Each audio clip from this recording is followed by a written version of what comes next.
আসসালামু আলাইকুম। এটা হচ্ছে আতকবলি বাজার পূর্ব পাশে মেদামোড় কোর্টের ফ্যাক্টরির সামনে বাড়ির পাশের বাড়ি।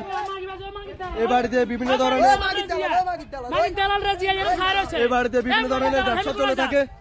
দেখুন দেখুন, যুব সমাজ ধ্বংস করার মূল হাতিয়ার হচ্ছে এরা। এখনো যদি আপনারা যদি সিদ্ধান্ত গ্রহণ না করেন তাহলে যুব সমাজ অদূর ভবিষ্যতে খারাপ দিকে পতিত হবে। দেখুন এদেরকে চিনে রাখুন। দেখুন এরা খুবই বিভৎস এবং আপনি যদি এদের বিরুদ্ধে প্রতিবাদ করতে চান এরা যে কোনো সময় আপনার বিরুদ্ধে বিভিন্ন ধরনের কালিমা লেপন করবে। দেখুন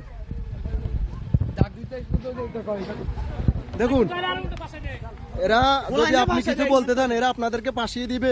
এদেরকে চিনে রাখুন। আর নেক্সট টাইম যদি এরা কোনো ধরনের যুব সমাজ ধ্বংস করার পরিকল্পনা গ্রহণ করে আমরা এর বিরুদ্ধে জোরালো ব্যবস্থা গ্রহণ করি। দেখুন দেখুন একে দিয়ে ব্যবসা করে থাকে। দেখুন